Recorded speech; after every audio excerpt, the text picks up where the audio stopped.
नमस्कार छात्रों। पिछली क्लास के अंतर्गत हम प्रशासनिक नेतृत्व के सिद्धांतों के बारे में विस्तार से अध्ययन किया। शिक्षण की इसी कड़ी में आज हम आगे बढ़ते हुए आज की इस क्लास के अंतर्गत हम प्रधानाध्यापक के कार्य एवं दायित्वों के बारे में विस्तार से अध्ययन करेंगे। दोस्तों, आप और हम जानते हैं कि हमारा देश एक प्रजातांत्रिक देश है और प्रजातंत्र की सफलता उसके सदस्यों की क्षमता और शक्तियों का विकास कर बुद्धि और मानसिक बल का आश्रय लेकर शैक्षिक नीतियों का निर्धारण करके कार्य की योजना बनाने और सभी के सहयोग से उस योजना को क्रियान्वित करने में निहित होती है। तभी प्रजातंत्र एक सशक्त प्रजातंत्र बनता है। विद्यालय के प्रधानाध्यापक पर शैक्षिक प्रशासन और प्रबंधन का दायित्व होता है, तो इसके संदर्भ में उसको भी निम्न कार्य करने पड़ते हैं। तो पहला अपन कंटेंट लेंगे प्रधानाध्यापक के प्रमुख कार्य। प्रधानाध्यापक के कार्यों के अंतर्गत पहला कार्य हम लेते हैं नंबर 1, शैक्षिक नीतियों के निर्धारण में अध्यापकों, छात्रों और अभिभावकों तथा समाज के सभी सदस्यों को भाग लेने के लिए प्रोत्साहित करना। ये प्रधानाध्यापक का प्रमुख कार्य होता है कि वो विद्यालय के अंदर समाज, अभिभावक एवं छात्र सभी को कार्य करने के लिए प्रोत्साहित करे।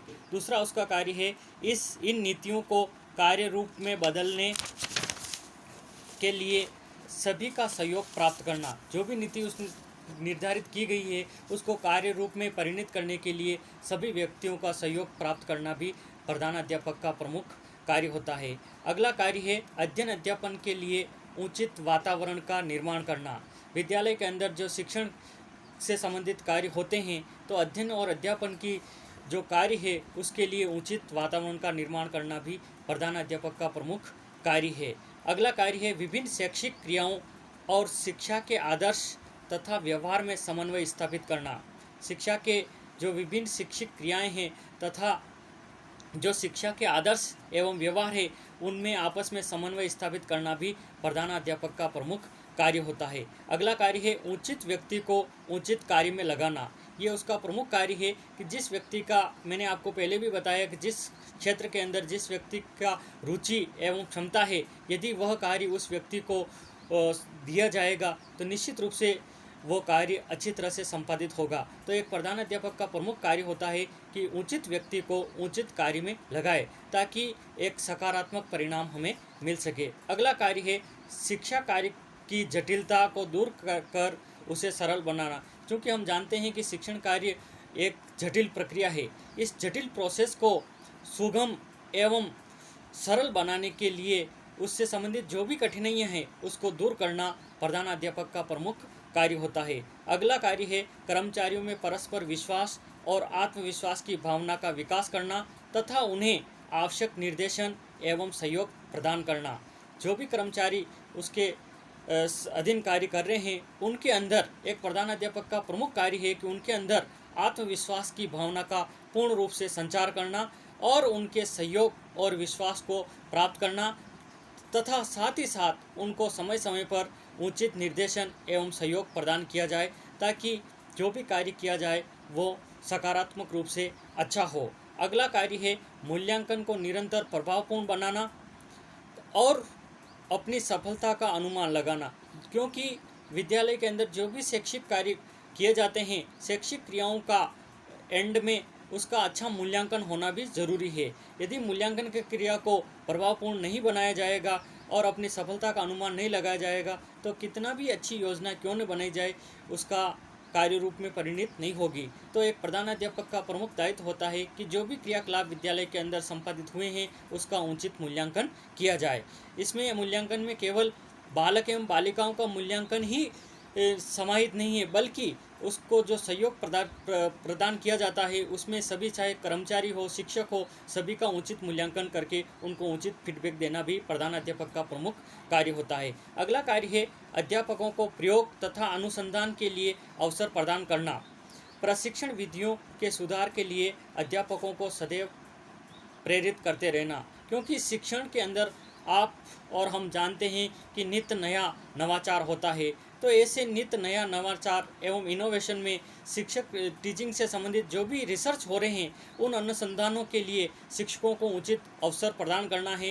विद्यालय के अंदर या बाहर जहाँ पर भी कोई शिक्षक संगोष्ठियाँ हो रही है, सेमिनार्स हो रही है, वाक और भाषण से संबंधित गतिविधियां हो रही है, कार्यशालाएं हो रही है, ऐसी कार्यशालाओं आदि में भाग लेने के लिए अपने विद्यालय के स्टाफ को प्रेरित करना चाहिए ताकि उनका शैक्षिक रूप से विकास हो सके।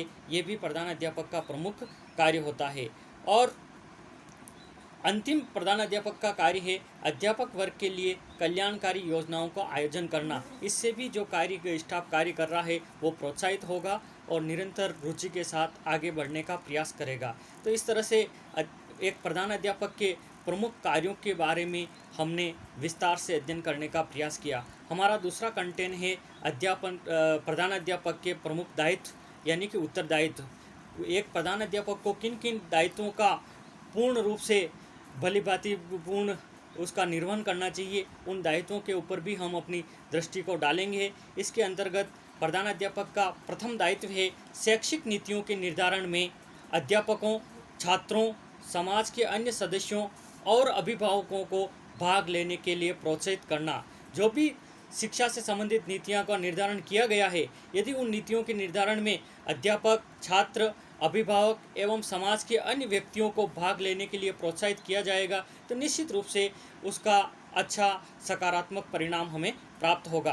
प्रधान अध्यापक का कर्तव्य है कि वह शैक्षिक नीतियों का निर्धारण कर सहकारिता से हमारा तात्पर्य है मिलजुल करके कार्य करना। तो सहकारिता के सिद्धांत पर कार्य करे जिससे छात्र, अध्यापक, समाज के सदस्य तथा अभिभावक शैक्षिक समस्याओं को समझ सके, वह सामूहिक निर्णय को मानने और उस पर कार्य करने के लिए प्रस्तुत हो सके। तो ये प्रधान अध्यापक का प्रथम दायित्व था। उसका दूसरा प्रमुख दायित्व है नीतियों के क्रियान्वयन में अध्यापकों, छात्रों और सभी लोगों के सहयोग को प्राप्त करना। जो भी नीतियाँ बनाई गई है उन नीतियों के क्रियान्वयन में चाहे अध्यापक हो, छात्र हो या समाज के अन्य लोग हो, उनको उन नीतियों के क्रियान्वयन में उनका सहयोग प्राप्त करना। प्रधान अध्यापक का उत्तरदायित्व है कि वह स्वयं निर्धारित नीतियों के अनुसार कार्य करे। जो नीतियाँ बनाई गई है स्वयं उनका अनुसरण करे एक प्रधान अध्यापक और अध्यापकों से कार्य कराए। यदि प्रधान अध्यापक उन नीतियों का स्वयं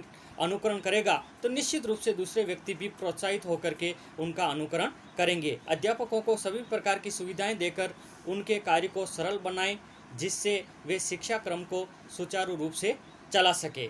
इसके लिए वह उचित वातावरण का निर्माण करे। उचित वातावरण को तैयार करने में भी प्रधान अध्यापक की प्रमुख भूमिका होती है।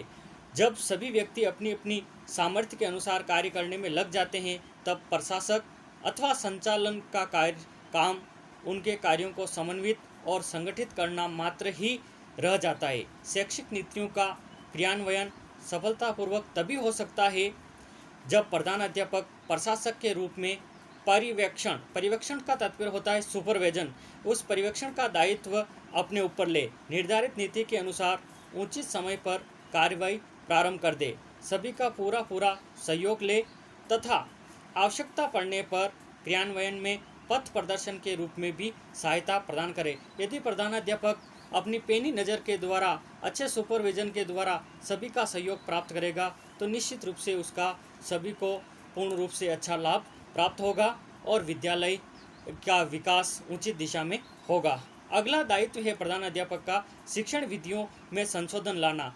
क्योंकि हम जानते हैं कि शिक्षण के अंतर्गत शिक्षण कार्य को सरल, रोचक एवं प्रभावपूर्ण बनाने के लिए एक ही रटी रटाई यदि शिक्षण विधि के द्वारा छात्रों को पढ़ाया जाएगा तो निश्चित रूप से छात्र शिक्षण के प्रति इंटरेस्ट प्रकट नहीं करेंगे। तो एक प्रधानाध्यापक का दायित्व है कि शिक्षण कार्य को निरंतर रोचक एवं प्रभावपूर्ण बनाने के लिए शिक्षण विधियों में भी समय समय पर संशोधन करना आवश्यक है। प्रशासक के रूप में प्रधानाध्यापक अपने सहयोगी अध्यापकों के प्रयोगात्मक दृष्टिकोण को विकसित करे, क्योंकि कोई भी कार्य यदि शिक्षण कार्य प्रयोग प्रदर्शन के माध्यम से किया जाता है तो वो ज्ञान ज़्यादा समय तक स्थायी एवं टिकाऊ रहता है।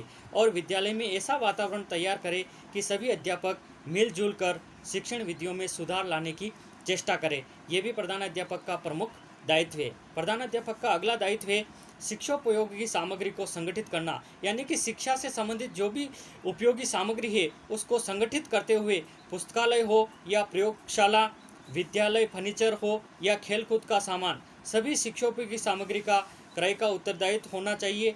सहयोगी अध्यापकों का पर क्रय का ही नहीं, उसको उपयोग करने और रख रखाव का दायित्व भी अध्यापकों को सौंप देना चाहिए। यदि कार्य का विकेंद्रीकरण किया जाएगा तो निश्चित रूप से विद्यालय के अंदर जो भी शिक्षोपयोगी सामग्री है उसका पूर्ण रूप से उपयोग होगा और बालकों को उसका लाभ मिलेगा। अगला उत्तरदायित्व है परीक्षा तथा मूल्यांकन का कार्य। छात्रों की शैक्षणिक प्रगति का ज्ञान प्राप्त करने के लिए प्रधानाध्यापक द्वारा ऐसी व्यवस्था की जाए कि सभी सहयोगी अध्यापकों को उसका पूरा सहयोग मिल सके।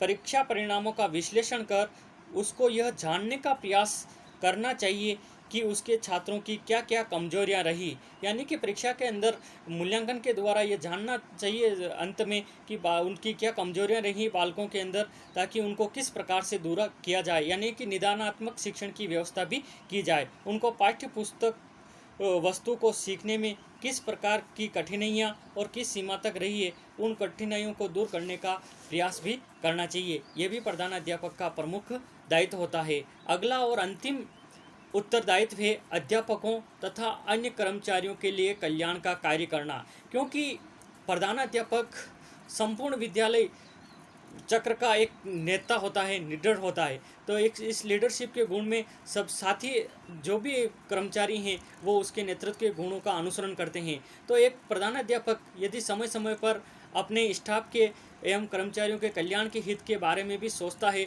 तो निश्चित रूप से स्टाफ की भावना भी प्रधानाध्यापक के प्रति पूर्ण समर्पित रूप से होती है। प्रधानाध्यापक अपने साथियों, सहयोगियों और अनुगामियों का नेता होता है। सफल नेतृत्व इस बात पर निर्भर करता है कि ये लोग किस सीमा तक संतुष्ट और प्रसन्न है, इसलिए प्रधानाध्यापक को उनके हितों की चिंता भी करनी चाहिए। इस प्रकार से आज की इस क्लास के अंतर्गत हमने प्रधानाध्यापक के कार्य एवं उत्तरदायित्व के संदर्भ में विस्तार से अध्ययन किया। दोस्तों, अगली क्लास के अंदर हम प्रधानाध्यापक की विशेषताओं के बारे में विस्तार से अध्ययन करेंगे। जय हिंद, जय भारत, धन्यवाद।